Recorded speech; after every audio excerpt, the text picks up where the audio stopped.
મુખ્યમંત્રી ભૂપેન્દ્ર પટેલે બનાસકાંઠાને આપી બહુવિધ વિકાસ કાર્યોની ભેટ। એસટી નિગમની 11 બસને પણ કરાવ્યું ફ્લેગ ઓફ। સાથે જ 45 નવા વર્ગખંડનું પણ કરાયું લોકાર્પણ। 6 અંતરિયાળ ગામોમાં પેટા આરોગ્ય કેન્દ્રના કર્યા ખાતમુહૂર્ત। કહ્યું ટેક્સની આવકનો લાભ પહોંચ્યો છે છેવાડાના લોકો સુધી।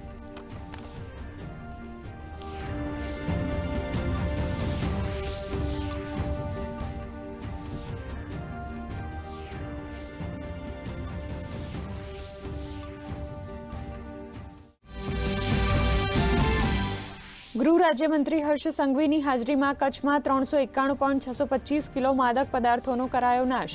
બોર્ડર રેન્જ સહિત કચ્છ પોલીસની કામગીરીની કરી પ્રશંસા। કહ્યું રાજ્યના યુવાધનને ડ્રગ્સ થકી બરબાદ કરનારાઓને નહીં છોડાય। મરીન પોલીસ ઓફિસ અને આવાસનું કર્યું લોકાર્પણ।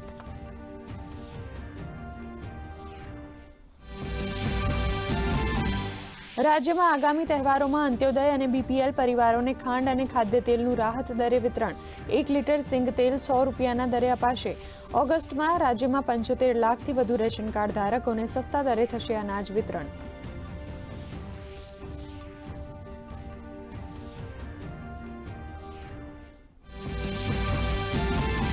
પ્રધાનમંત્રી નરેન્દ્ર મોદીનું લંડનમાં થયું ભવ્ય સ્વાગત। પ્રધાનમંત્રીએ કહ્યું આ યાત્રાથી વધશે દ્વિપક્ષીય આર્થિક ભાગીદારી। હુંફાળા આવકાર બદલ ભારતીય ડાયસ્પોરાનો માન્યો આભાર। આજે પ્રધાનમંત્રી મોદીની બ્રિટનના પીએમ સાથે મુલાકાત।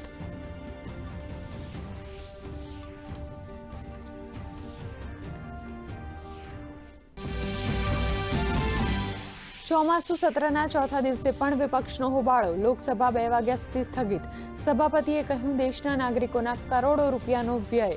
રાજ્યસભામાં નિવૃત્ત થઈ રહેલા સાંસદોને વિદાયમાન બાદ વિપક્ષે હોબાળો કરતા રાજ્યસભા પણ 2 વાગ્યા સુધી સ્થગિત।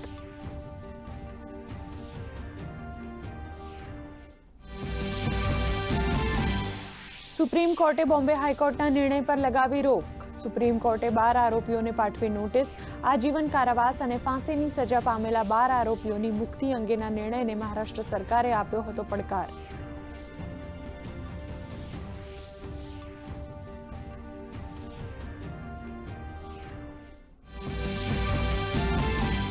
રશિયાનું પેસેન્જર વિમાન AN-24 ક્રેશ। 50 યાત્રી હતા સવાર।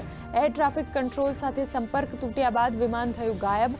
પૂર્વી અમુર વિસ્તારમાંથી યાત્રી વિમાનનો મળી આવ્યો કાટમાળ।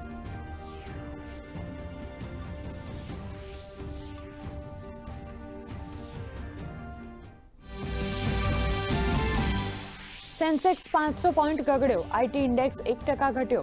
બીએસસી મિડકેપ અને સ્મોલ કેપ ફ્લેટ। સોના ચાંદીના ભાવમાં સામાન્ય ઘટાડો। ભારતીય રૂપિયો ડોલરની સરખામણીએ મજબૂત।